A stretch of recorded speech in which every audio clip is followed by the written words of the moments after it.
I didn't experience anything, nothing. And it was during my stress test that they said there was something odd. Initially, I was having symptoms, fainting spells, heart palpitations. My initial cardiologist was just band-aiding my symptoms.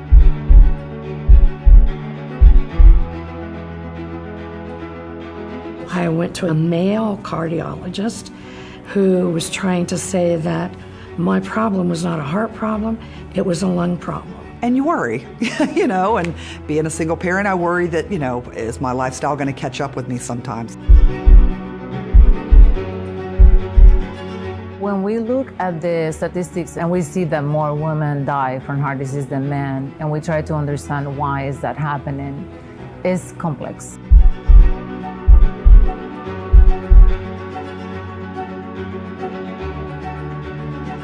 So I decided to take it upon myself to come out here and then talk about the condition and help them understand why are we different, and what can we do to prevent becoming another statistic in cardiovascular disease. I say to anybody that, you know, is having symptoms that they can't find out what's wrong, go to a female cardiologist. My message to all the women that are watching this documentary is to speak up and do not let the silence become the ultimate silence of them.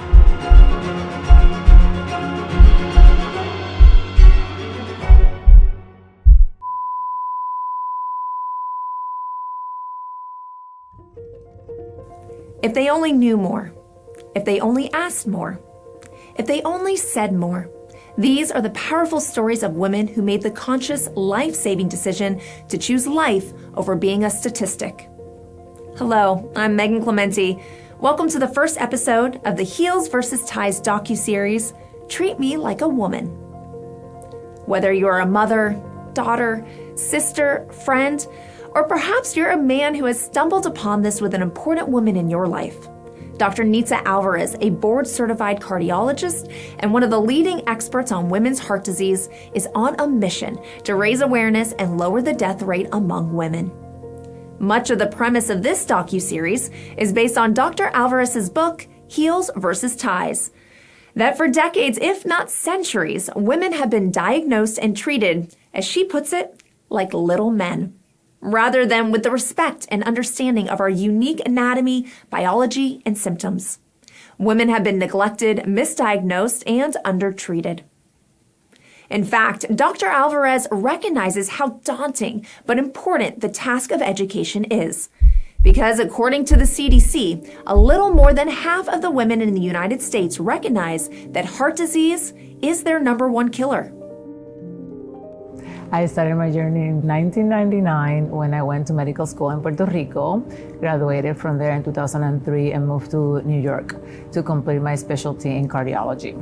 And as I go through the training in cardiology, then I realized the disparities that exist in the delivery of care between women and men.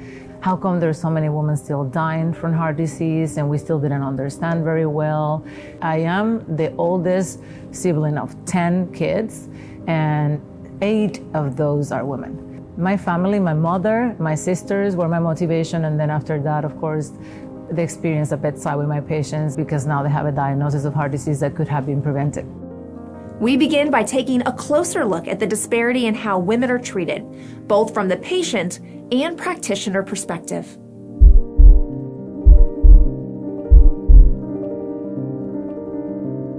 I actually had a congenital anomaly, which they found when I was 44.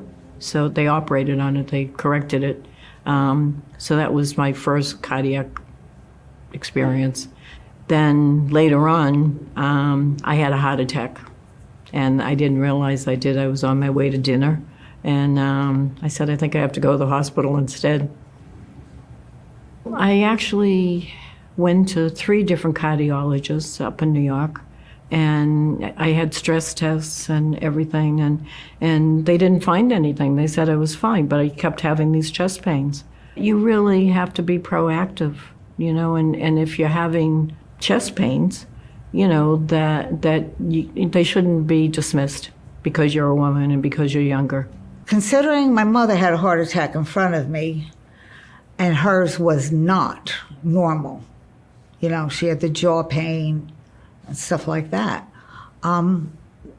And then I heard it was differently. The doctor never said anything to me before they put stents in her and all that. Never said that it was different for women. And this is going back years ago, though, before they acknowledged that women's hearts were different than men's.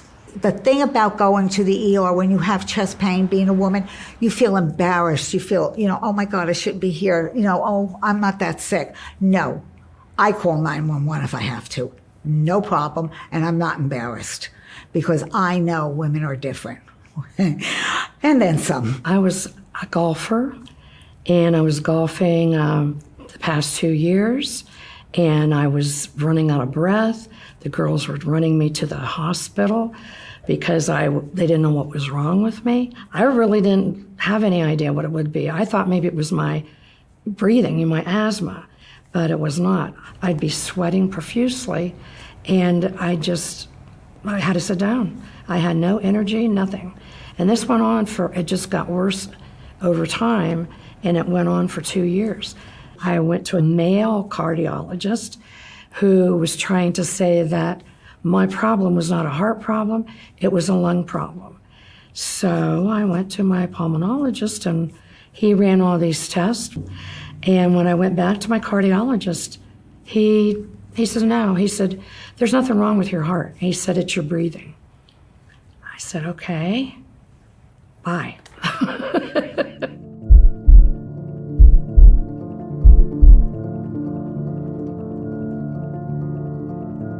It's not about the practitioner gender. It's about the practitioner awareness of the differences. It is not necessarily that a male physician cannot care for a female patient. It's that the male physician needs to know that a woman is different. For many years, we have been doing a lot of studies in men, so that's why the medicine that we practice today is male-centered. And that was extrapolated to a woman, like we are little men, like not understanding that our bodies are completely different, that it's not a body with different genitals, but there is still a lot of providers that are stuck in the old way of cardiovascular disease presents like this, which is what many times end up misdiagnosing a woman or not giving them the proper treatment because if you don't recognize the condition, you cannot treat it. It's also related to the fact that women also tend to put themselves last. So they will take care of their parents, they will take care of their kids, they will take care of everybody but themselves. There's a saying that said, I will die for my children. And I said, but will you live for them? And in order for you to live for them, you have to be healthy.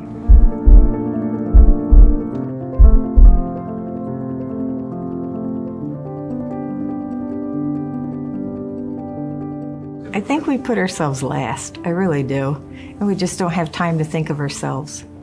And I'm probably the worst person to advocate because I don't, or in the past, I have not gone to doctors and whatever because I felt good. But I think that, and especially women, because we'll push our husbands to get health, and checkups and stuff, but we don't do that for ourselves. I think we're kind of bad about that. You can take a back seat for a little while if you have to, because that's your job. You feel that you're the caretaker and the family's going to fall apart without you.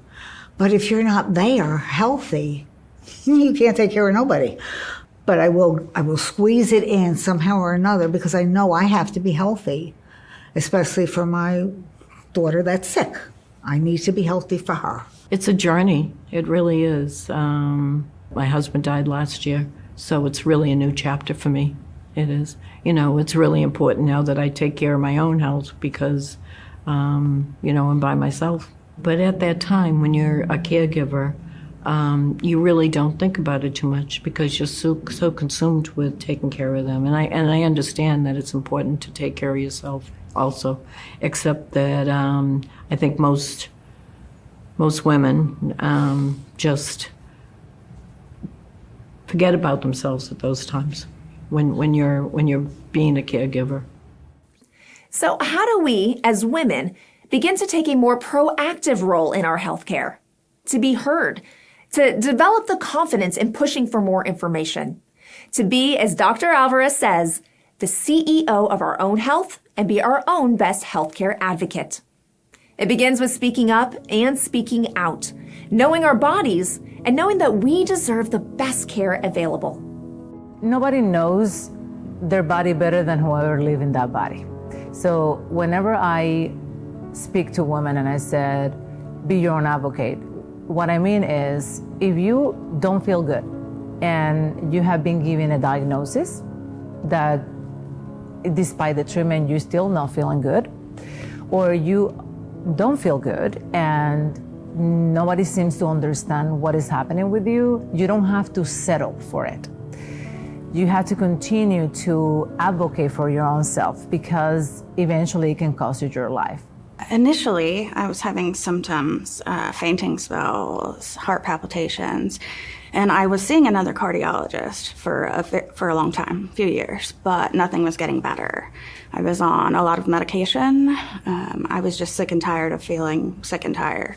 And the longer I complained, they just, again, chalked it up to anxiety, or they couldn't find anything. If you're having symptoms, you need to find an answer. You do. I mean, they're not in your head. You know, they're not something that's just, you know, from stress or whatever. It's usually from something in your body telling you that you need to do something. I was in the hospital in the cardiac unit, and Dr. Alvarez came to see me. And I have 2 stents, which he put in. I was very surprised. I went to my primary care doctor, and he threw the folder down. He said, "You should have died." And I said, "Oh, thank you."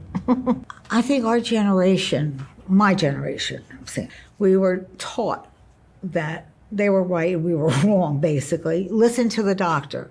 I went to Catholic school. You had to listen to the nuns, too. But, I mean, you listen to the doctor. He's right. He's right. You don't question him. And today, in this vast world of internet and knowledge, we have the right to ask those questions. And they shouldn't be offended when we ask those questions, but a lot of doctors do. You don't have to be mean or nasty, you know, and if he doesn't answer your question or she doesn't answer your question, you just walk away, you know, walk away. And I can do that. I've done that. Misdiagnosis in women is not uncommon, because we suffer from conditions that present differently than what would they be in a man. To give you an example, women tend to be prescribed more anti-anxiety medications, normally by a male physician or male provider, because they don't necessarily understand what is happening with them. It's not necessarily that women have more anxiety. 70% of the time, it has to do with the fact that I don't know what do you have. Women Are different from men. A man, you know, when he has a heart attack, 9 times out of 10, it's the chest pain, it's his arms killing him. But women, a lot of us are different, and we don't have anything like that. My symptoms were getting out of breath. I couldn't even get a shower and get out and dry off I was out of breath. I walked out of the church one day, got in the car, and I thought I was having a heart attack. My problem was I have coronary artery disease now. That's what was causing the breathing problem. It was what was causing the angina after, you know, it got so bad. I sat down and bawled because I lost 2 years of my life because of some male cardiologist not even taking it serious. Now I've got my life back after 2 years, and it's all because of Dr. Alvarez. Her and her physician's assistant, I mean, they were thorough. They went over all the paperwork. They went over any tests that I had in the hospital from the other doctor. And this is what they came up with.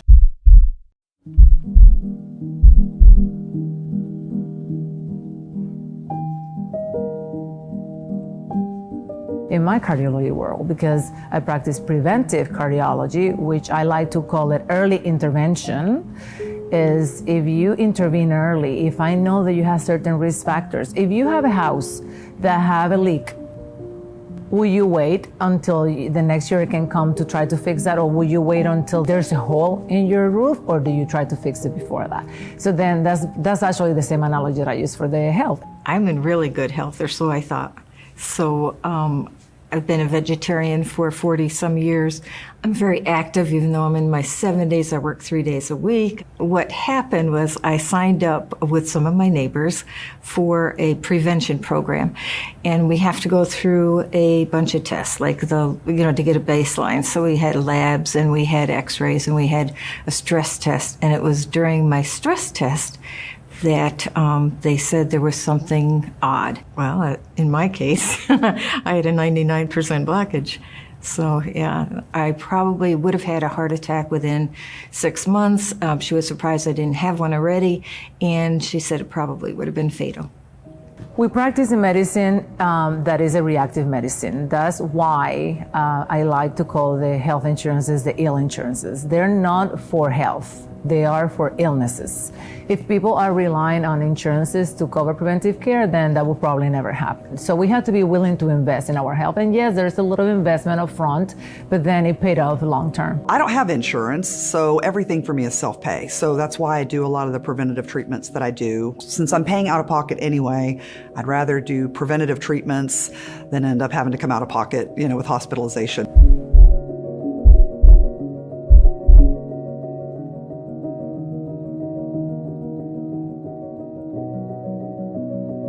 When we buy insurance and we are relying on insurances to cover our preventive care, that it will be like having a car insurance and pretending that the car insurance cover your oil changes. We don't run it through Geico or through Allstate. We don't go there and say, oh, here's my car insurance. They're like, your car insurance doesn't cover that. So I want people to start thinking like that, to start thinking, well, I know my insurance doesn't cover, but I know that this evaluation or this screening is going to help me to maintain my health. So I'm okay paying for my test when I go and see the doctor that is interested in knowing what can they do to help me stay healthy. What I would recommend is that more women especially go to these prevention programs, because the insurance companies don't really pay for a prevention program. And if I had survived a heart attack, they would have had to pay a lot more than I paid privately for this prevention program. It was worth every penny because for me, I'm a warrior. And so I value my health, and my children value my health because, if I'm not spinning the plates, I don't know who is. I want to include here that when we think about the upfront cost of preventive care, that it might be a few $1,000s. But day after day after day in my clinic, I see patients that are struggling to find the $500 per month to pay for the pill that now they had to take because they have a cardiac condition. The statistics speak for themselves. Cardiovascular disease is the #1 killer of women, causing 1 in 3 female deaths each year, more than all forms of cancer combined. And yet, few would argue that heart disease has not reached the level of public consciousness as, for example, breast cancer awareness. The gap is humongous. The gap is big. Granted, we had to recognize that it's getting closer because now we have the American Heart Association that recognize that women are undertreated, are underdiagnosed, and we're being dismissed. More women are dying, and now trying to understand why is that happening and what can we do. Nobody wants to have a heart condition, so we ignore it, or we tend to excuse it, or we tend to find other reasons why we're having them. And even sometimes even the providers don't want to think that you have a heart problem because you are too young for that, and we don't think about it.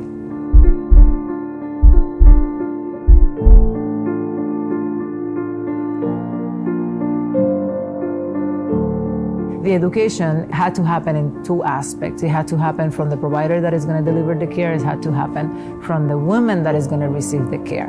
So my goal is to close that gap of knowledge in women when they're going to receive the care. Because if you don't know what are your risks, if you don't know what to seek for, if you don't understand that our symptoms are different, you can be experiencing them, but you don't know. And like I said so many times, if you don't know and your provider don't know, that's a recipe for disaster. I think that I was definitely dealt with differently, definitely. I went to see 3 different cardiologists and no one did a thing. And I knew that something was probably wrong. But now I think people are more aware, doctors are more aware. I think people like Dr. Legato, who's the person that wrote that book, The Female Heart, and Dr. Alvarez wrote a book, Heels versus Ties. Both of them, and probably a number of other female cardiologists, have made people more aware of the fact that women are more prone to actually having heart disease. While we have been entirely focused on heart disease throughout this episode, the necessity to speak up across all aspects of our healthcare, particularly if you're a woman, is punctuated by Dr. Alvarez, as well as recent reports and studies. We still live in a society that women don't speak up a lot. They don't question, they don't ask. There's a recent article that came in US News that said that if you are attended by a female surgeon, you will have better outcomes in your surgery. There was an article that came in US News probably 3 or 4 years ago that said if you don't want to die before your time, get a female doctor. I believe that is because you need a provider that will listen. You need a provider that will be engaged with you, that is there for you, that they're not just in their own agenda.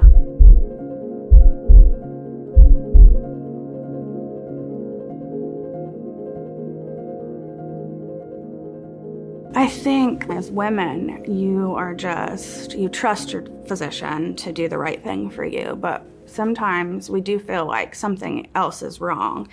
You have to trust that instinct and try and find someone that advocates for you. It's hard to explain the feeling that you get when someone actually listens to you and you figure out what your diagnosis is. I've got 2 friends that the doctors were saying, well, there's nothing wrong. We can't find anything.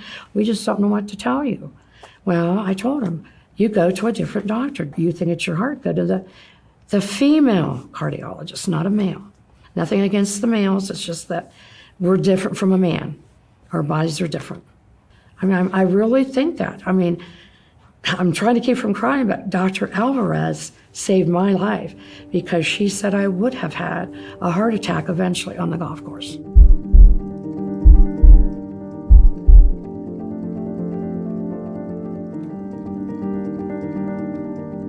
%80 of heart disease is preventable, which is the reason why it's so sad when we hear about the statistics that about 500,000 people still die from heart disease in America.